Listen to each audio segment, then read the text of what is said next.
అందరికీ praise the lord. మనం ప్రతిరోజు వాక్యాన్ని చదువుతూ ఉంటాం. మరి వాక్యం ఏమని సెలవిస్తూ ఉంది? వాక్యాన్ని చదవమంటుందా? ధ్యానించమంటుందా? కీర్తనల గ్రంథం 1వ అధ్యాయంలో ఉంటుంది చాలా స్పష్టంగా.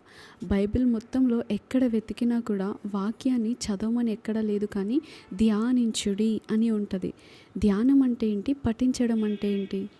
కీర్తనల గ్రంథం 1వ అధ్యాయంలో స్పష్టంగా ఉంటుంది. బైబిల్ మొత్తంలో ఎక్కడ చూసినా కూడా వాక్యాన్ని పఠించమని చదవమని లేదు, కానీ ధ్యానించుడి అనే మాట అయితే చాలాసార్లు రాయబడి ఉంటుంది. ధ్యానించిన వాడే ఫలిస్తాడు. ధ్యానించిన వాడే ప్రార్థనలో వాక్యాన్ని ఎత్తిపెడతాడు.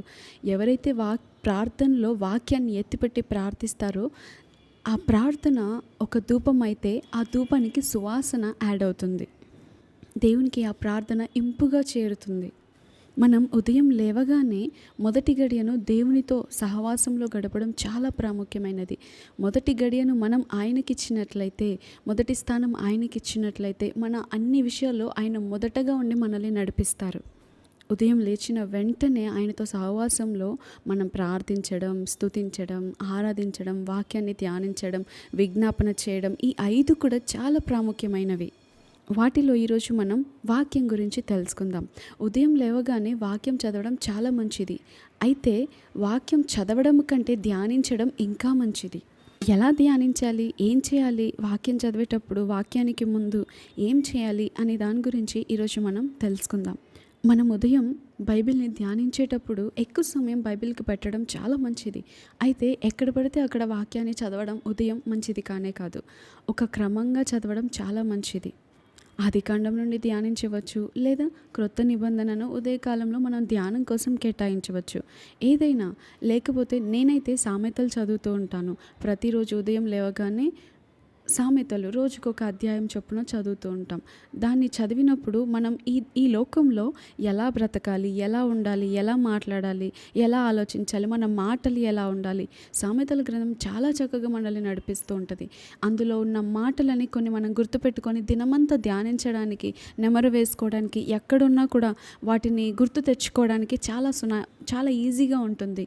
ఎందుకంటే ఒక వ్యక్తితో మనం కోపంగా ఉన్నప్పుడు ఎలా ఉండాలి, ఆ వ్యక్తి మనతో కోపంగా ఉన్నప్పుడు మనం ఎలా ఉండాలి, మనం ఎలా మాట్లాడాలి, మన మాటలు ఏ రీతిగా ఉండాలి, మన చూపులు ఏ రీతిగా ఉండాలి, మన నాలుక గురించి, మాటల గురించి చాలా చక్కగా, అంటే ఇంకా చాలా ప్రవర్తన గురించి, ఇంకా చాలా వాటి గురించి సామెతల గ్రంథం చాలా చక్కగా వివరించబడుతుంది.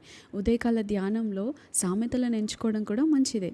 రోజుకొక అధ్యాయం చొప్పున చదువుతూ ఆ అధ్యాయంలో దేవుడు మనతో ఏం మాట్లాడుతున్నాడో తెలుసుకొని దాని ప్రకారం బ్రతకడం, దాని ప్రకారం మన జీవితాన్ని మలుచుకోవడం, మన ప్రవర్తనను సరిదిద్దుకోవడం చాలా ఉపయోగపడుతుంది సామెతలు. అయితే మీ అనుకూలతను బట్టి మీకు ఏది చదవాలని దేవుడు ప్రేరేపిస్తే, ఉదయం చదవడానికి ఇంకా చాలా ప్రతులు ఉంటాయి, చాలా అధ్యాయాలు ఉంటాయి, చాలా వాక్యాలు ఉంటాయి. మీరు ఏదైతే మీకు ఆత్మీయంగా బలపరుస్తుందో ఆ అధ్యాయాన్ని చూస్ చేసుకోండి, ఆ యొక్క గ్రంథాన్ని చూస్ చేసుకోండి.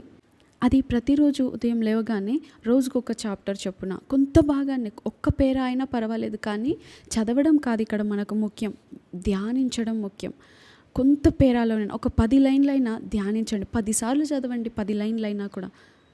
ఎక్కువగా చదవడం కంటే కూడా కొంచెం తీసుకొని దాన్ని చదివి 10 సార్లు చదివి దాన్ని ధ్యానించడం చాలా మంచిది.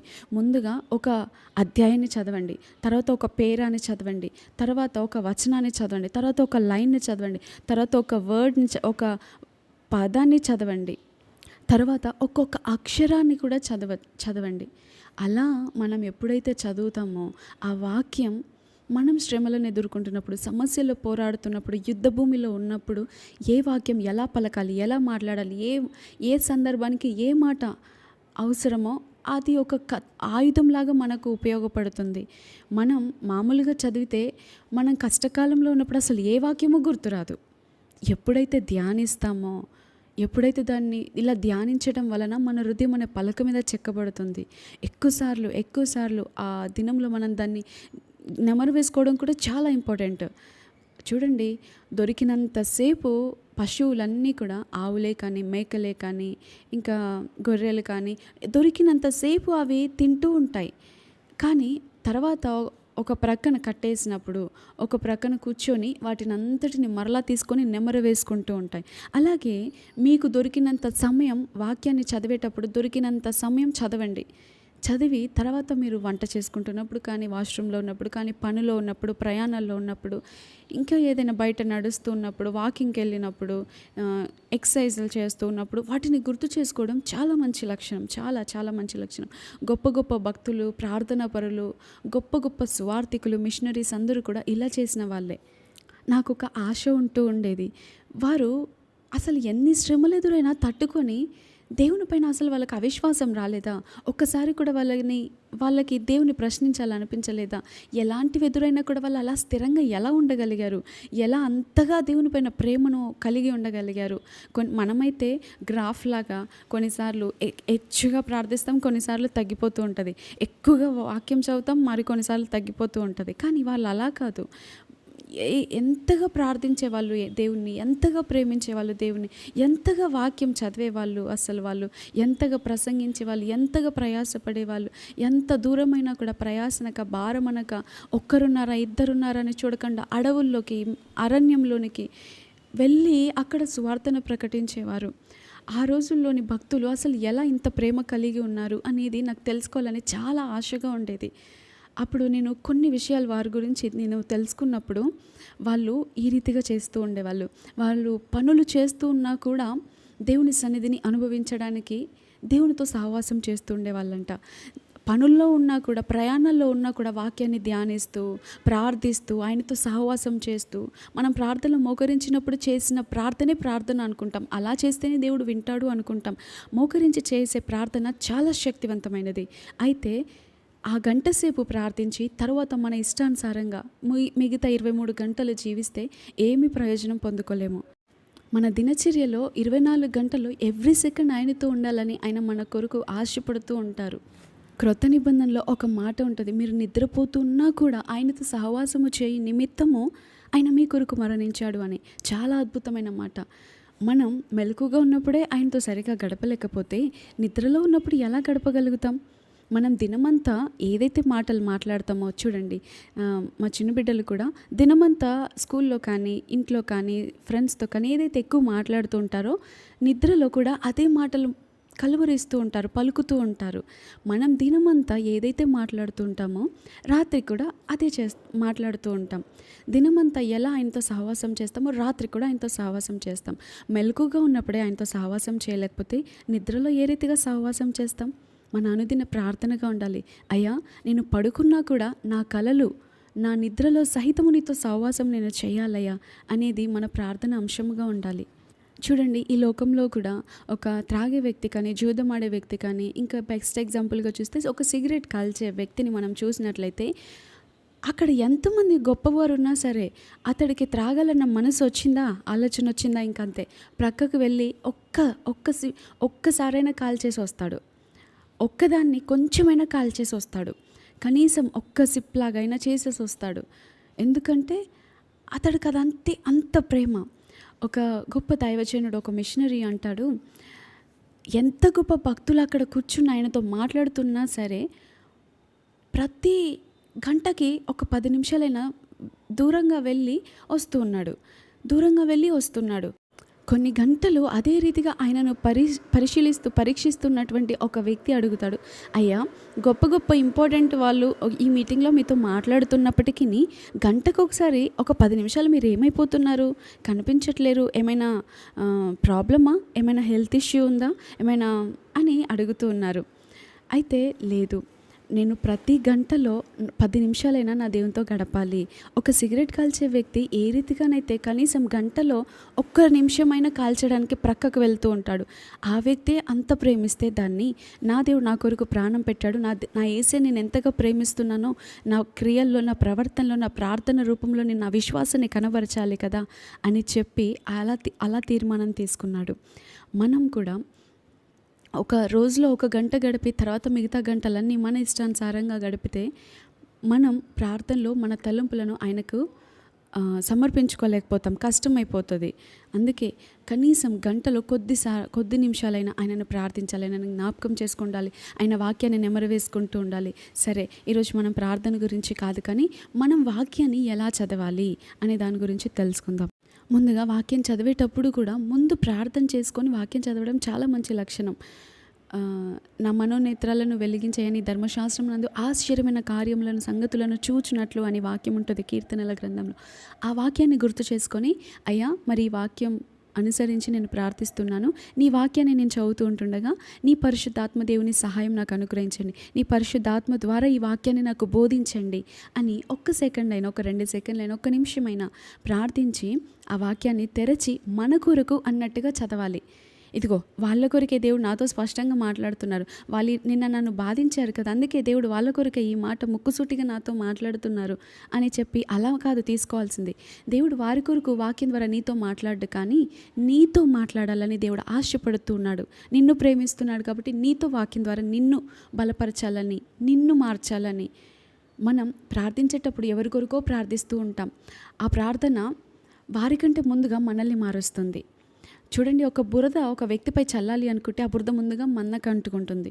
సేమ్ అంతే, వాక్యం చదివేటప్పుడు దేవుడు ముందుగా మనల్ని మార్చాలనుకుంటాడు. ప్రార్థించేటప్పుడు ఆ ప్రార్థన ముందుగా మనకు కూడా సహాయం చేస్తుంది. అందుకే వాక్యం చదివేటప్పుడు నా కొరకు నా దేవుడు నాతో ఈరోజు ఏం మాట్లాడుతారా అని ఆశతో ఆసక్తితో చదవాలి. ఫర్ ఎగ్జాంపుల్, మీకు వాక్యం పట్ల ఆసక్తి, ఆకలి లేదు, నాకు వాక్యం చదవాలంటే ఇంట్రెస్ట్ రావట్లేదు, ఇష్టం కలగట్లేదు అని మీరు బాధపడుతున్నట్లయితే, మన బిడ్డల్ని ఆకలి వేయకపోతే ఏం చేస్తామండి? నార్మల్గా జనరల్గా అయితే కొంతమంది పెద్దలు అంటూ ఉంటారు, పుదీనా పెడితే వాళ్ళకి ఆకలేస్తుంది అని. కానీ కొంతమంది పిల్లలకి పుదీనా పెట్టినా ఏం చేసినా కూడా తగ్గదు. కానీ అలాంటప్పుడు మనం ఏం చేస్తాం? వారికి ఆకలి కలగట్లేదని చెప్పి వాళ్ళని అలా వదిలేయం కదా.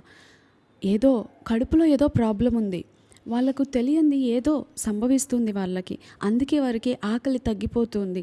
దినదినం వారిలో ఆకలి తగ్గిపోతుంది అంటే వారు బలహీనులైపోతారు. అయ్యి ఏమైపోతారో మనందరికీ తెలిసిందే. అలా బలహీనులైపోతూ ఉంటే ఆకలి లేదని చెప్పి వాళ్ళని అలాగే వదిలేస్తామా? లేదు కదా. ఏం చేస్తాం? డాక్టర్ దగ్గరికి తీసుకెళ్తాం. డాక్టర్ దగ్గరికి తీసుకెళ్ళి, అయ్యా వీరికి ఆకలి వేయట్లేదయ్యా, మరి ఏదైనా చెయ్యండి అని మనం అడిగితే వాళ్ళు ఏం చేస్తారు? చూస్తారు, గమనిస్తారు, పరీక్షిస్తారు, పరిశీలిస్తారు. ఏమని అంటారో తెలుసా? పొట్టలో పురుగులు తయారయ్యాయి అని చెప్తారు.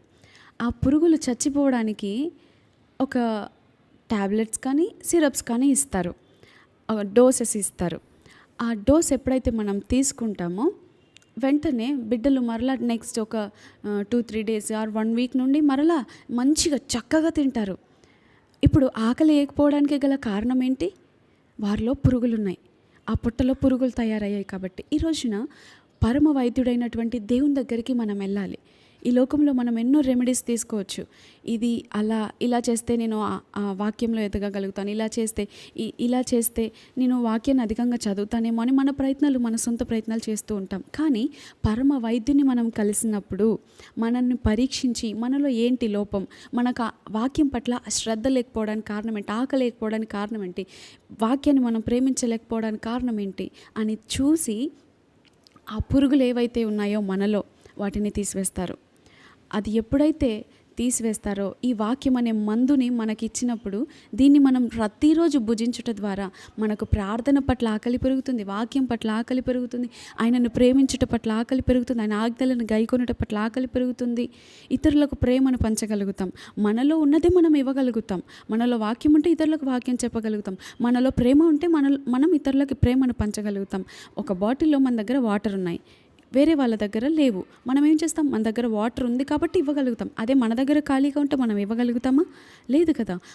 మనలో ఉంది, మన దగ్గర ఉన్నదే మనం ఇతరులకు ఇవ్వగలుగుతాం. అందుకే వాక్యం చదివేటప్పుడు కూడా ఇది నా కొరకు అని మనం ముందుగా చదవడం నేర్చుకోవాలి. ఒకవేళ వాక్యం పట్ల ప్రేమ ఆసక్తి తగ్గితే, అయ్యా మరి నాకు వాక్యం చదవాలని ఉంది కానీ నాకు ఆసక్తి లేదయ్యా, నేను ఆసక్తి విషయం మాందులు కాకూడదని వాక్యం సెలవిస్తుంది, కానీ ఇదిగో కొన్ని కారణాల వల్ల నాకు ఆసక్తి తగ్గిపోయింది, నాకు మరలా పూర్వపు ఆసక్తి రెండంతలుగా దయచేయండి ప్రవ్వా అని అడగడంలో తప్పేమీ లేదు. వాక్యం చదివేటప్పుడు కూడా మన ఆలోచనలను శ్రద్ధగా ఫోకస్గా ఉంచాలి. ఆయన సెలవిచ్చే ఏ మాట కూడా ఒక్కటి కూడా పోనివ్వకుండా ప్రతిదీ జాగ్రత్తగా మన హృదయం మన పలక మీద చెక్కుకుంటూ ఉండాలి. ఇంకా అంత మాత్రమే కాదు, మనం వాక్యాన్ని చదివేటప్పుడు కూడా ఒక పుస్తకం, ఒక పెన్నుతో ఆయన వాక్యాన్ని ధ్యానించడం చాలా మంచి లక్షణం. నేను ఈయులో ఉంటూ ఉన్నప్పుడు ఇలా నాకు నేర్పించారు. ఈరోజు దేవుడు మనం ఏమి క్రొత్తగా నేర్చుకున్నామో ఒక డేట్ వేసుకోవడం, ఈరోజు నేను క్రొత్తగా నేర్చుకున్న విషయం ఏంటి, దేవుడు నాతో ఏం మాట్లాడుతున్నారు, ఏం చేయమంటున్నారు, ఏం చేయొద్దంటున్నారు, ఎలా ఉండమంటున్నారు, ఏది విడిచిపెట్టమంటున్నారు, ఈరోజు నాకు దేవుడు ఇచ్చే వాగ్దానం ఏంటి అని ఇలా 7 పాయింట్లని మనం రాసుకొని ఒక్క పేరాని చదివి దేవుడు ఈరోజు ఇచ్చిన వాగ్దానం ఏంటి అక్కడ రాసుకోవాలి. దేవుడితో ఈరోజు మనం క్రొత్తగా తెలుసుకుంది ఏంటి విషయం అది అక్కడ రాసుకోవాలి. మనం విడిచిపెట్టవలసిందేంటి, మనం చేయకూడనిదేంటి, మనం చేయవలసిందేంటి, ఈరోజు దేవుడు నన్ను ఏం చేయమంటున్నారు, ఎక్కడికి వెళ్ళమంటున్నారు, ఎలా ఉండమంటున్నారు అని మనం ఇవన్నీ రాసుకున్నట్లయితే మనం దాన్ని ధ్యానించడానికి, గుర్తుపెట్టుకోవడానికి, మనం పోరాటంలో ఉన్నప్పుడు సులభంగా వాటిని ఎత్తిపెట్టి ప్రార్థించడానికి. చూడండి, సర్వాంగ కవచం దేవుడు మనకిచ్చారు. సర్వాంగ కవచంలో అన్నిటిని మనం ధరించుకుంటాం. చివర్లో ఏం చేస్తామో తెలుసా, వాక్యం అనే ఖడ్గముతో ప్రార్థనలో ఎత్తి పోరాడతామంట. హల్లెలూయా. వాక్యం అయినటువంటి దేవునికే అపవాది వాక్యం ద్వారా పోరాడుతూ ఉంటే తిరిగి వాక్యం ద్వారానే కొట్టాడు. ఇట్ ఈజ్ రిటన్, ఇది వ్రాయబడి ఉన్న ప్రకారం అనే మాటలను పలుకుతూ వచ్చారు యేసయ్య. ఈరోజు యేసయ్యనే వాక్యముతో పోరాడగలిగితే మనకెంత అవసరం వాక్యం. అపవాది మనల్ని ఇంకెంతో పోరాడుతున్నారు, అన్ని విషయాల్లో పోరాడుతున్నారు కదా, మరి మనకెంత అవసరం. మనమైతే ఈ రోజుల్లో ప్రార్థించడం తప్పని అనట్లేదు, కానీ ప్రార్థనలో ఎక్కువ సమయం గడుపుతున్నాం. అపవాది భయపడి పారిపోడు. మనం వాక్యాన్ని తెలుసుకున్నంతసేపు అపవాది ఎక్కడికి పోడు, అక్కడే ఉంటాడు. వాక్యాన్ని ఎప్పుడైతే తెలుసుకుంటామో, ఆ వాక్యాన్ని ఎత్తిపెట్టి ఎప్పుడైతే ప్రార్థనలో మనం పోరాడుతూ ఉంటామో, ప్రార్థనలో వాక్యాన్ని ఎత్తిపెట్టి మనం ప్రార్థిస్తూ ఉంటామో, అప్పుడు అపవాది అమ్మో వీడు సత్యాన్ని తెలుసుకున్నాడు రా, ఇంకా ఇతన్ని మనం జయించడం కష్టం, మనం వాక్యం చదివినప్పుడు మన మనోనేత్రాలు వెలిగించబడతాయి.